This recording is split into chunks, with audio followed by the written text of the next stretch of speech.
Yes, we are live and we are here to just mop up what we have started before. The last time we had meeting here, it was actually a major setback, network setback. And this time I'm here again live. Yes. For everyone that didn't start with us, I want to start with our topic for the month of May: influence, leading without title. Yes, that is the May conference teaching, and all through the month of May, we read a book written by one of my referred mentor, that is um, John Maxwell. Yes, he's a great man of God. At the same time, he became a leader of all leaders. And in Crownmark Generations, we chose to follow his teaching this time around, and we are building the foundation of this month of May on the foundation of leading without title, and that is where the main influence starts from. The last time we had live meeting here, I asked a fundamental question: that who is the most influential person in your life?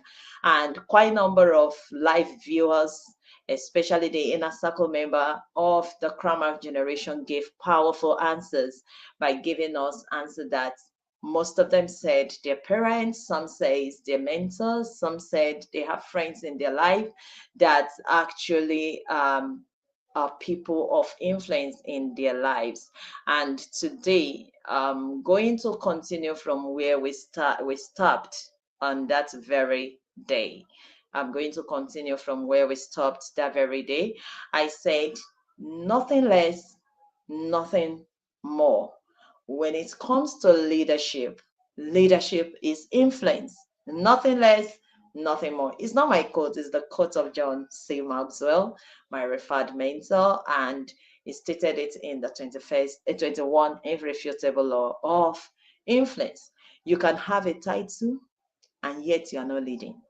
You can have no title and you are leading effectively. So leadership has nothing to do with title. And I gave us many examples of people that started leading from the back end before coming to the front end. The first person was Joseph.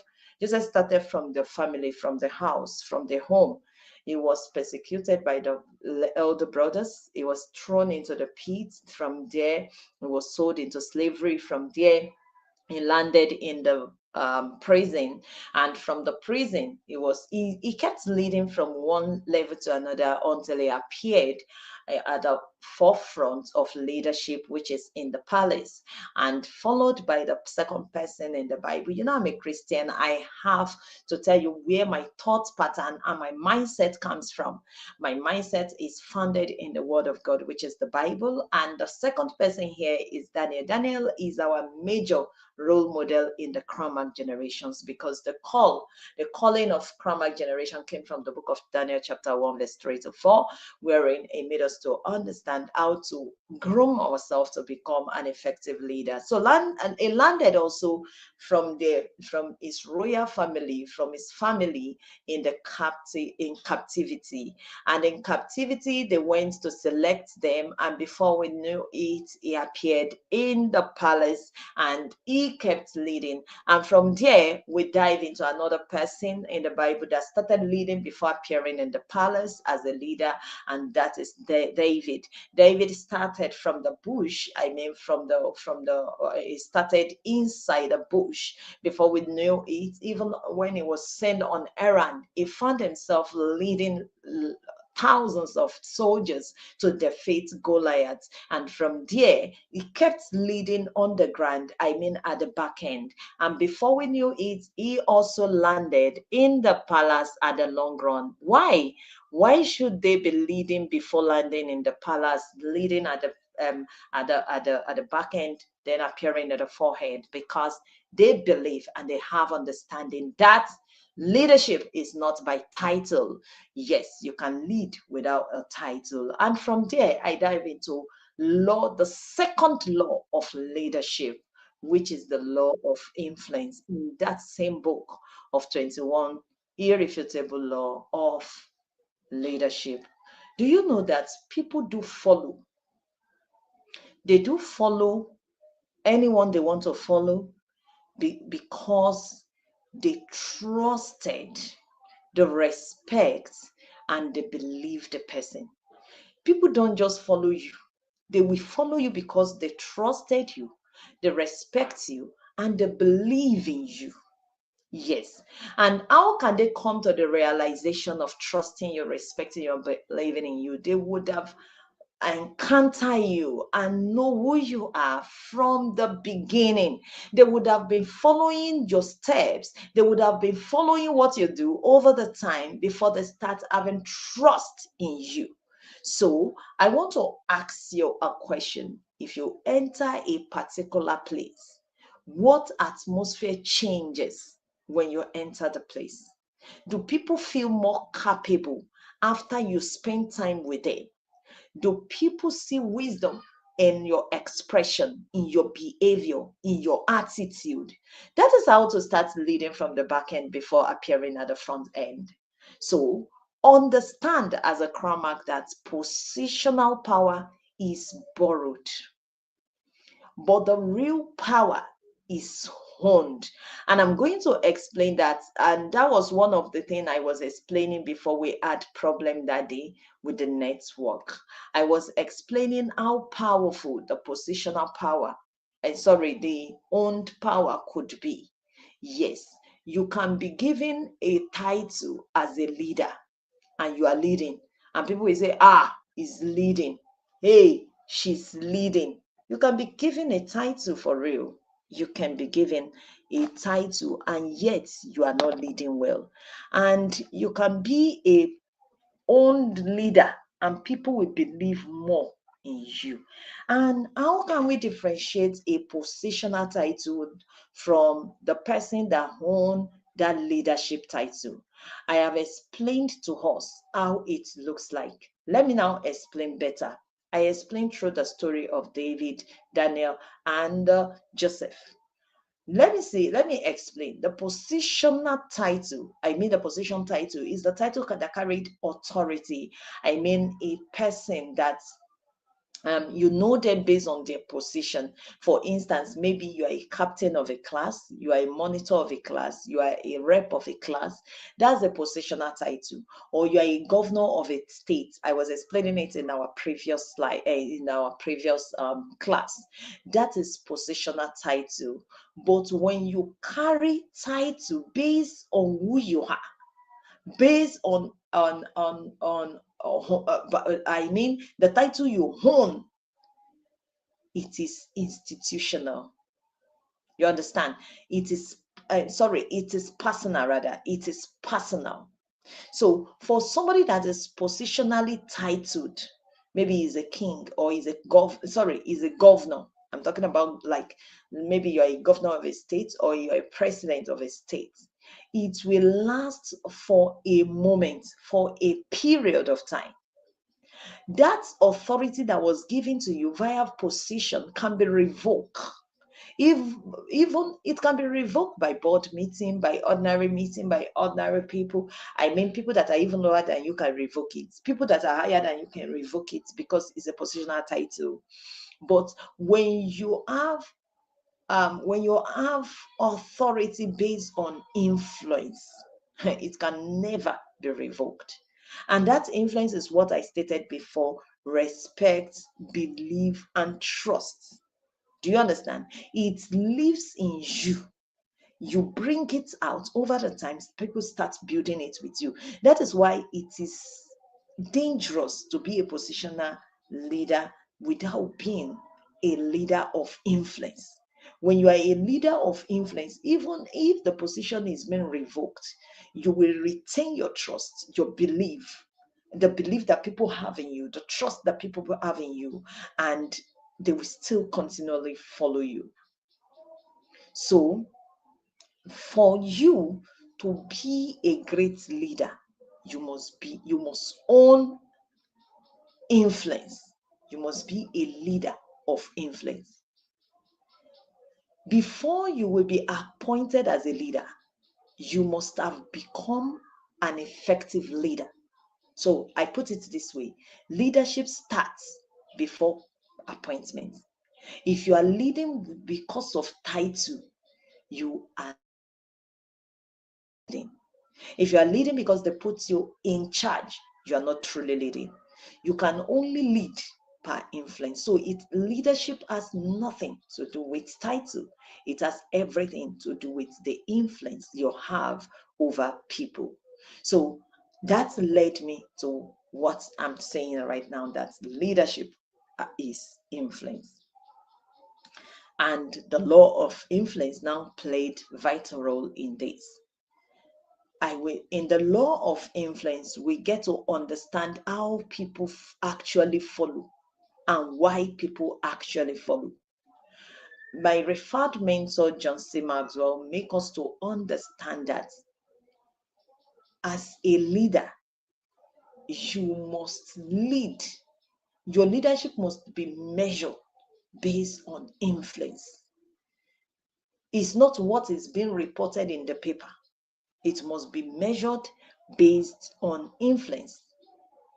It must be measured based on influence. Leadership must be measured based on influence. Like now, if you look at a research very well, you will see that there's these two major way of leadership that I explained reflect in the history over time: positional power and personal power. Positional power comes by you being appointed to be a leader. It comes with a role, not the person. But the moment you leave the role, the power leaves you. The power that comes with it, the authority that comes with it will leave. Just like what I said before, the moment you become a governor, the power comes with it. The moment you leave that position, the power that came with the position leaves as well. So that is what we call positional power and positional leadership. But when it comes to personal leadership, that is where influence comes in. It comes with personal power because you own it. It travels to you from one room to another, from one conversation to another, from one season to another, from one level and season of your life to the other. It increases with your character. It increases with your identity. It increases with your purpose. It multiplies through your relationship with people. People start recommending you from one place to another because you own it. It is not subjected to any structure, any system. It is on its own. You own the power. You own the power. So in Crownmark, that is why I said, if you are a Crownmark, you must understand that you are a leader. It has nothing to do whether you've been given a responsibility or not.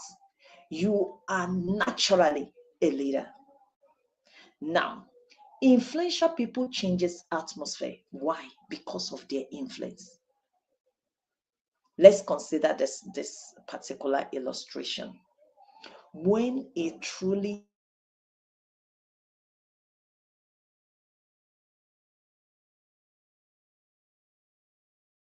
it, it will change. You understand? Before they speak, before they do anything, sometimes before they move, people will notice them.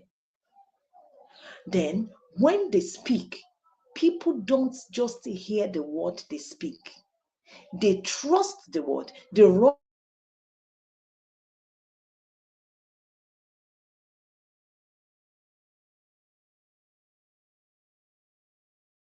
follow the word and the vision because their influence is beyond position. It has nothing to do with a position.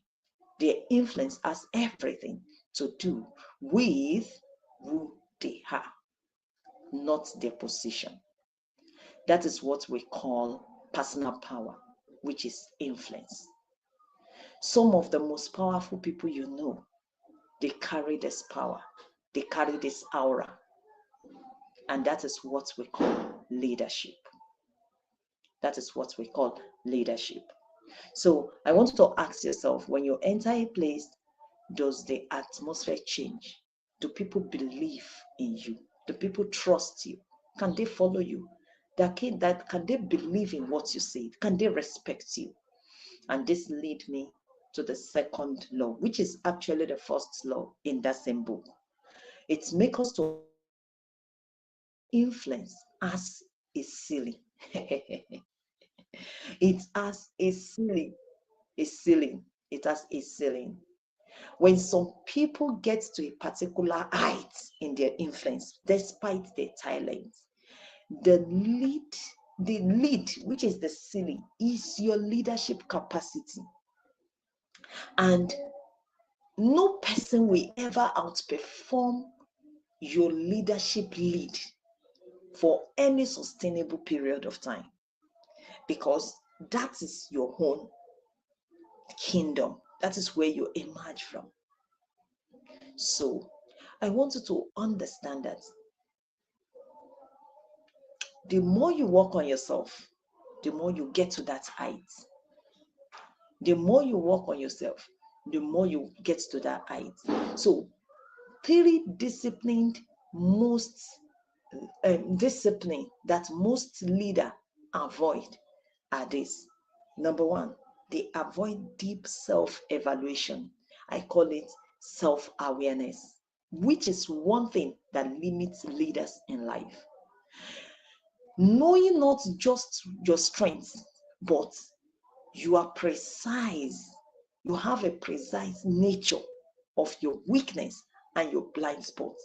You don't just say, this is where I am this, I am that. You sit down and analyze, who are you, who you truly are. You will sit yourself down, tell yourself the truth, because your leadership capacity will determine your ceiling of influence, your level of influence. So you must evaluate yourself. That is self-awareness. Not just focusing on your strengths, but you are prepared. Let me give you the slides. You are prepared and you are able to figure out your weakness, your blind spots, and you. The next one is, because those weakness and blind spots will actually keep you on a limit and put a ceiling on what you do. Now, let's move to the next one. Voluntary submission.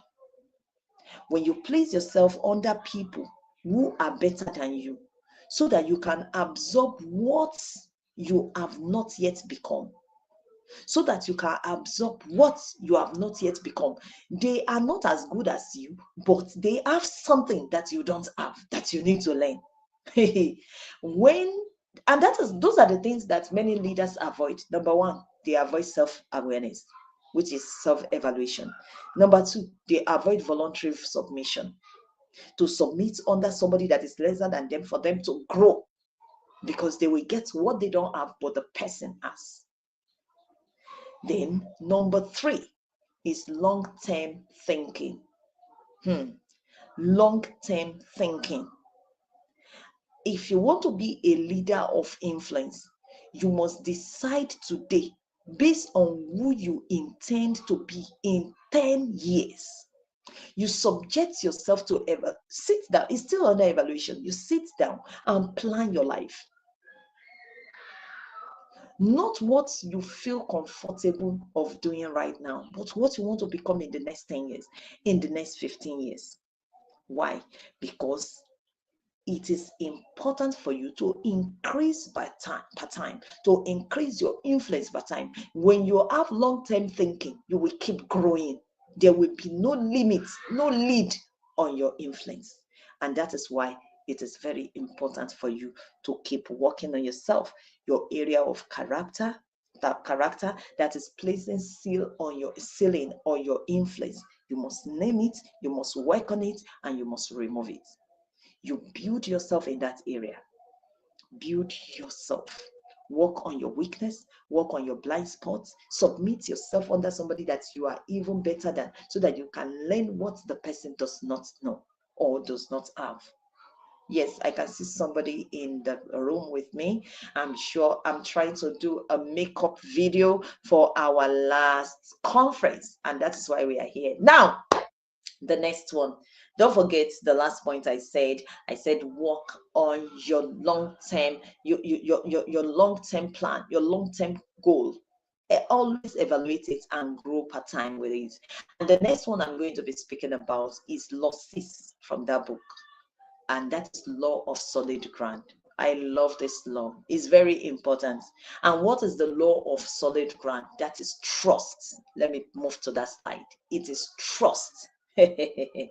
Trust is the foundation of leadership.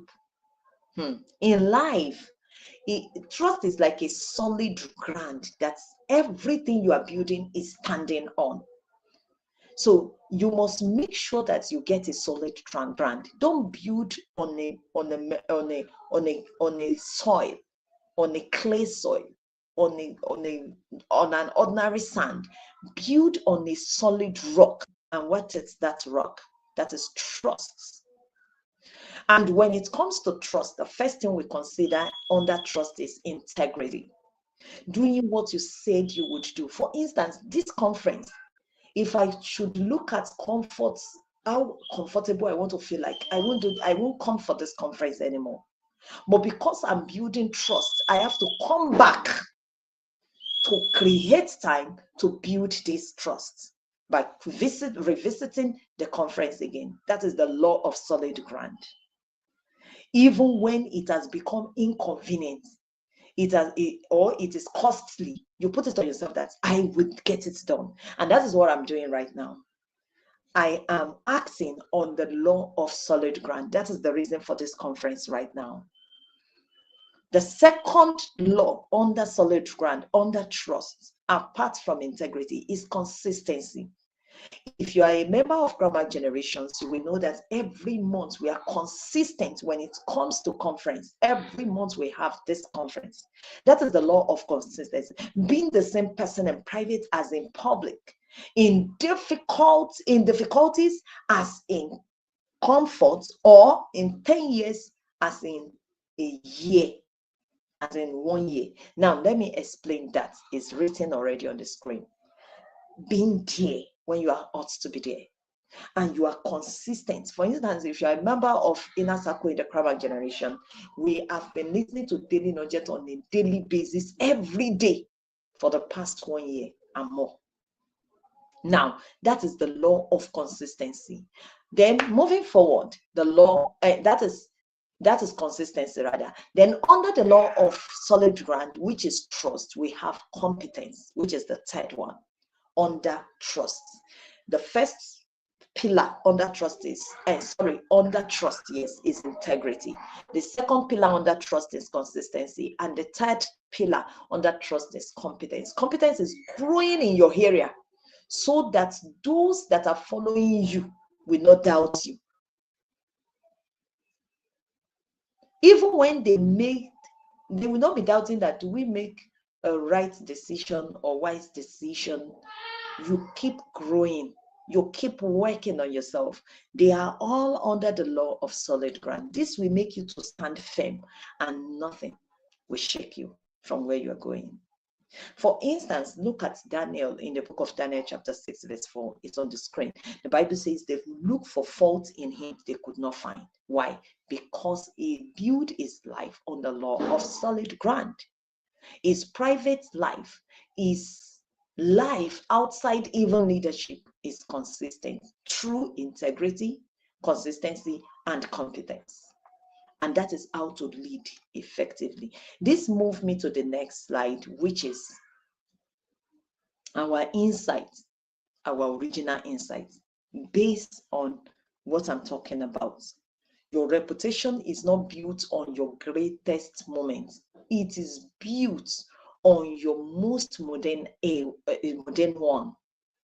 Your reputation, when you are weak, the decision you make when you are under pressure or when you are weak will determine whether you are a great leader or not.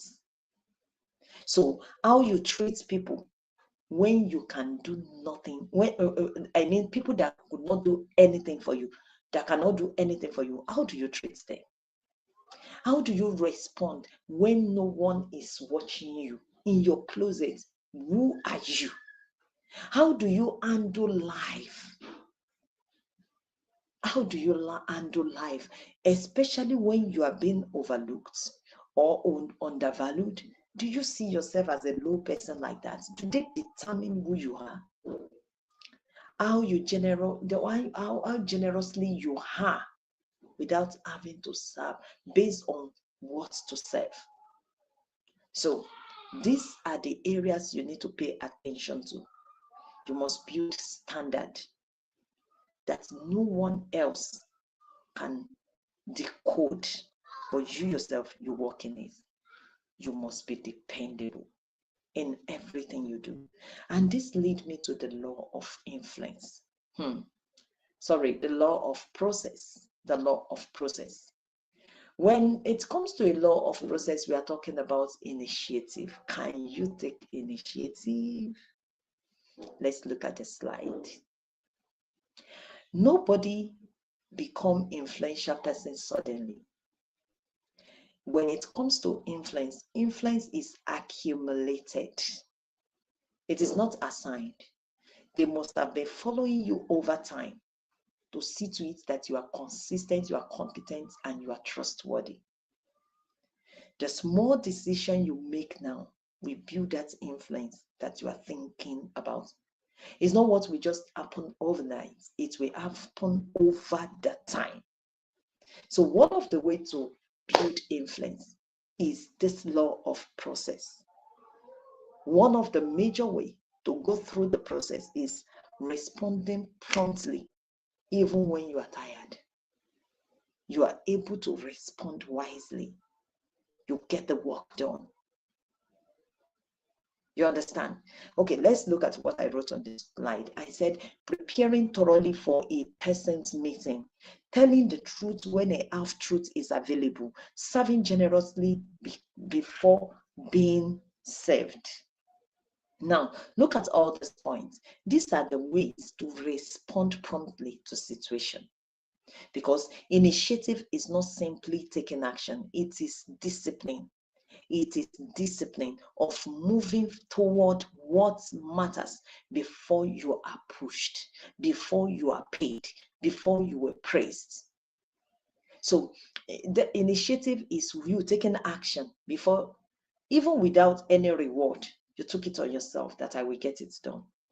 There's no promising reward. There's nothing attached to it, but you put it on yourself that I will get it done. I will do my best. And you get it done. I'm trying to rush because of the time. The next one is the law of victory. Leaders find a way no matter what. They will never come with an excuse that I can't get it done. They will sit down until they create solution to a problem. That is how to know a leader. You understand? Now, let's look at Joseph. Joseph was betrayed. He chose fidelity over bitterness. Do you understand? He chose fidelity over bitterness. Despite the fact that he was betrayed, he did not give up. He kept working on himself. He prepared obscurity, so his capacity was ready when moments arrived. Because he kept building himself even in the midst of problems. Let's look at Esther. Esther got to a level wherein he has to vow that if I perish, I perish. She took a decision that no one is ready to take, and she was able to rescue his people. Look at that decision that Joseph took. That decision helped Joseph to rescue his family at the long run. Can you see? Now, let's look at Nehemiah. He faced a lot of mockery. He faced threats. He faced betrayal. But he stood his ground that this vision must come to pass. They set goal and they accomplished the goal at a set time. It does not allow opposition to stop him. It does not allow opposition to refuse him from getting things done. That is how to know a great leader. You find a way and you make sure you triumph. That is how to know a great leader. So the world will always provide to you reasons why you shouldn't get it done. But your assignments will keep you moving. It will keep providing for you reasons why you must continue without looking back. Because when you look back, then that is the end of it. If you look back, that is the end of it. Look at the wife of Lot. The moment she looks back, she got to the end of the matter. She couldn't forge forward anymore. So that is why you must not look back. Moving forward, I don't know whether I explained that. Okay, that is Joseph. Now, moving forward, let's go into this law, which is the law of the picture. I love this law a lot because people do what they see. You understand? You are always being watched in an influential sense. The shadow of you as a leader will determine what people will call you. The culture of any team that you can see anywhere in the world is the reflection of the character of its most influential people. So in that team, what is the character of the people that build up the team? You don't just lead people. You lead with reference, influence, and shadow. That is why Jesus makes sure that he makes every believer to see themselves as a salt. The moment you see yourself as a salt, you see yourself as a sweetener to anything you are doing. So you will now, based on the picture you are seeing about yourself, you will start, sorry, give me just 1 minute. Based on the picture you are seeing about yourself, you will start behaving that way. If you see yourself as a salt, what does salt do to the soup? It sweetens the soup. It sweetens food. It makes food, it preserves. So the moment you start seeing yourself that way, that is exactly how your life will look like. Why? Because you build your life on the law of picture. That's the shadow and reflection of who you are. Jesus made us to also understand that we are the light of the world. Now, wherever there is light, there is blessing, there is joy, there is solution to every problem. Life will make you to get things done well. You will not argue with darkness. You will just see yourself doing things effortlessly because you are the light. So that is the law of picture. What you keep seeing about yourself is what people see about you. This moves me to the law of legacy. And I will stop there. The law of legacy, this is your greatest influence. Your greatest influence is the law of legacy. When you start seeing yourself in the next 20 years, 30 years, 40 years, and you start building your life based on that, your habits, your decision, your private discipline must be a picture that people can see and follow over the time. That if people follow this thing for 1 full year, would they emerge stronger? If people will need to copy you, they want to copy your behavior, your attitude, your decision, your habits, your private life, can they be stronger? The moment your answer is yes, or the people says yes, they become stronger when they follow you. That is the law of legacy, and you have already built it. Legacy is not a retirement concept. It is a daily one. You keep working in a particular way that people can follow your footstep. That is the law of legacy. What you keep doing every time, and people can copy it. Because your influence is not in the present. You are influencing generations that you will never meet. Even when you are long gone, they can still go back to the drawing board where you started from. So this leads me to the conclusion part of this conference. I want you to build your life in such a way that you grow daily. You must build your life in such a way that people can trust you. You must build your life in such a way that you can take initiative. You are creative. You are proactive. And you must lead by example. Not only that, let your life be a legacy that people can follow. So therefore, put it this way and write it down. Tell yourself, write your name and say, I will grow daily. I will build trust daily. I will take initiative daily. I will lead daily by example. And finally, I will build legacy. So these are the 5 major powerful laws I want you to follow and build your life after. And when you live your life this way, you will continually be a person of influence that is not running after title. What is running leadership today is title. People are looking for title without influence. And please, if you start now, by the time you get to the peak of your age, maybe middle of your age, like from 30, 40, 50, you will see that you are a leader that can never be replaced because you're a leader of influence. Remember, positional leadership can be revoked, but leadership with influence, I mean personal leadership, personal influence, can never be revoked. This is the major information and the major teaching for this month, talking about influence. Choose influence. Don't run after fame, popularity, or position. Influence is the real deal. It will help people to follow you truly, and it will help you to build great leaders at the long run.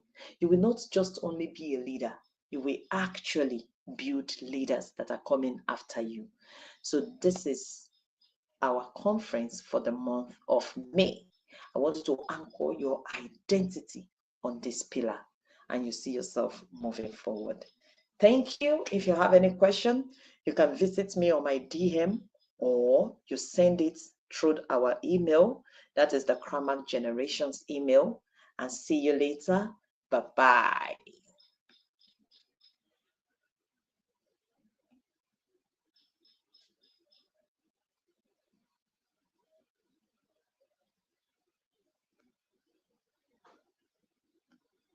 Yeah.